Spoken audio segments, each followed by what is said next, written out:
even if you think that you have some wonderful idea and some wonderful way of making a successful company, if when you study it, or you talk to customers, or you talk to investors, or whatever, you find out that that way is not going to work, and if you honestly then believe that it's not going to work, then you have to be ready to throw away what you worked so hard for initially, and then go that sort of new direction. But so what I'm saying is you have to be very honest. You always want to be critical of every decision you make. You have to make many decisions, but be critical and say, well, maybe I'm not right. And if I'm not right, then what's the right way? And always look for that right way, whatever it is. Okay? And throw away the old if you need to. But at the same time, keep your dream. Okay? If you have a dream which you truly believe in, you need to do everything possible to make it successful. So yeah, that's the biggest thing I'd say. Too many people will start a company and say, oh, this is what I have to have, and not be ready to change when they need to change. And then they fail. And that's maybe the major reason why only 5 or 10% of entrepreneurial companies ultimately succeed. But even if you fail, you really haven't failed. What you've done is you've learned something in your failure. And so in the United States, at least, we can start another company. And we will have learned what the failure was on the first one and be much better on the second one. So failure, again, is a learning thing.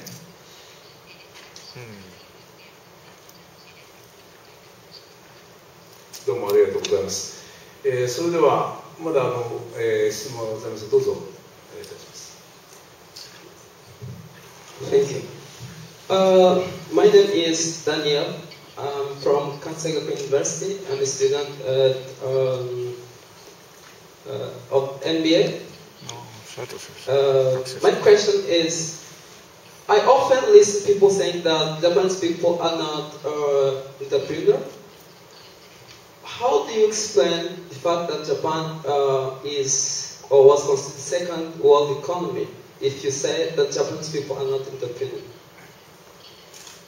Well, I didn't say they were not entrepreneurs. No, not you. Not you. I listen this from many people. I think what they mean, I'm just guessing, but what I think they mean is that in Japan,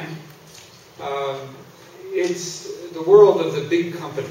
Okay, and there's many very successful big companies in Japan, and whereas there aren't as many little companies that come from nowhere and just all of a sudden spring up and become a Microsoft or something like that. There aren't as many of that as there is in the U.S. And I think the reason is because Japanese people are taught when they're very young to work a certain very orderly way. And whereas in the U.S., which is many entrepreneurs, there is no order. Okay, the rule is that almost anything can be done. So it's those two different cultures, and it gets back to which is better, the giant leap method or the step-by-step method. Okay, both of them can work well. Okay, and it depends on how well you execute them. So within Japan, I think the entrepreneurs, there aren't as many. I mean, maybe the future years will change this, but in terms of the big companies, you have to realize you can be an entrepreneur within a big company. Okay, whether you're a little guy that started his own company, or whether you're a guy in a big company that has started a little project, they're really the same thing. It all is a matter of where do you get your money. Okay, the little entrepreneur in America has to get his money from venture capital or friends or out of his own pocket or any of these different methods. If you're an entrepreneur in a big company, you have to convince your management or the investment board or something like that. But you can have an entrepreneurial project within a big company. The only difference is where do you get your financing? Okay, that's the only difference. It's still, you have to bring in resources, you have to do all the same kinds of things.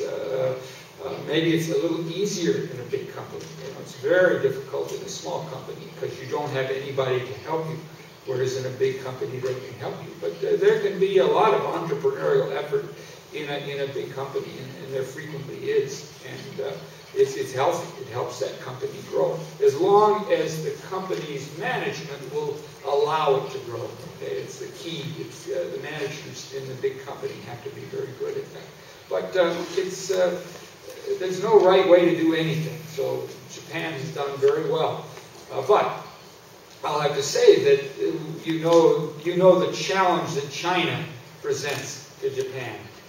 And China is, those people are almost born entrepreneurs. Okay, they're always, worrying about getting a little more money here or there, and they aren't as orderly as the Japanese people, and so they have problems in that area.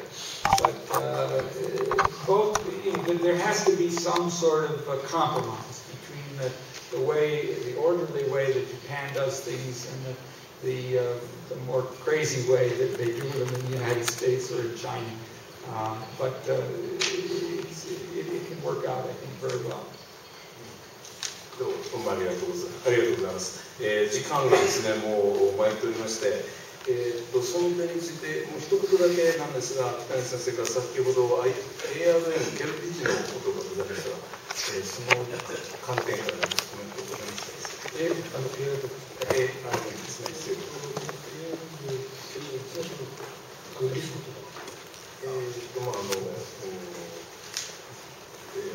ですね、日本の違い、アメリカの違いということありますけれども、ケンブリッジなんかではまた新しく記録が出てきているのか。そうですね。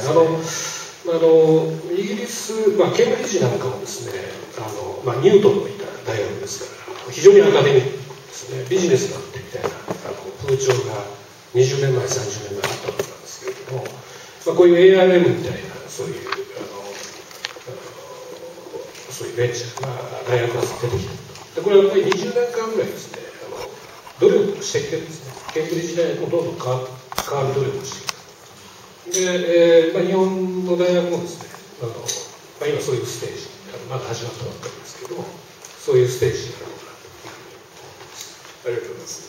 本当に申し訳ありません。時間が参りましたんです。今日お話、本当にですね、上場先生の40年の、この技術開発、技術進歩、それがですね、一方では起業家としてのですね、経営のドラマのような壮大なお話をお聞きしました。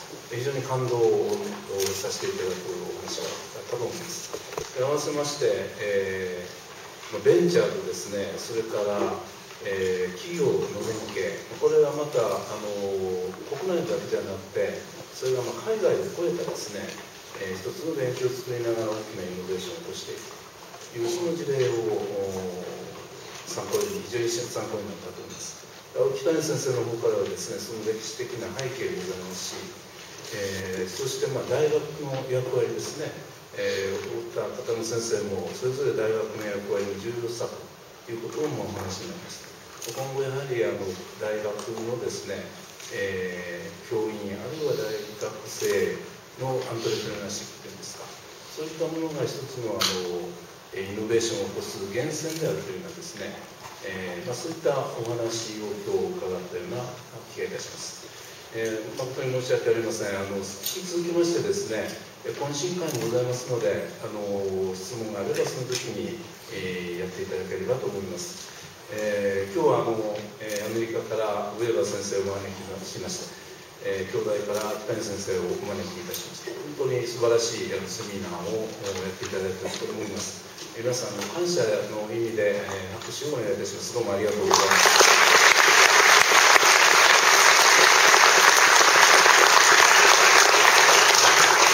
それでは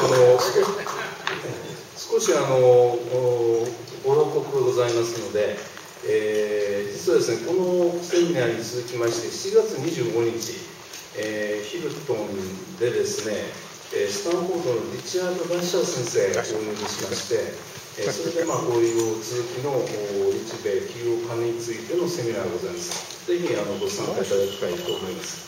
それと恐縮でございますが、通訳のレシーバーをですね、机の上に置いてお書きいただきたいということがございます。それから先ほどありましたレセプション、懇親会の会場ですけれども、これはすぐ隣のですね、会議室をご用意されておりますので、そちらの方にお移りいただきたいと思います。5時までの予定でございます。本日はどうもありがとうございました。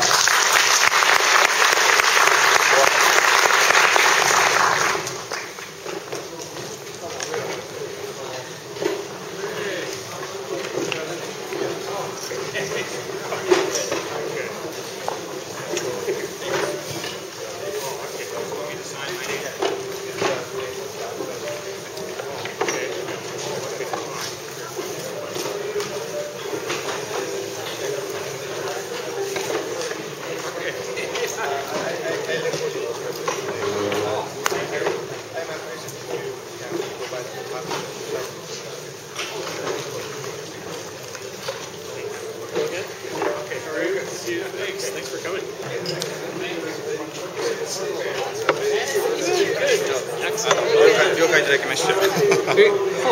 大丈夫？今 OK だった。よし。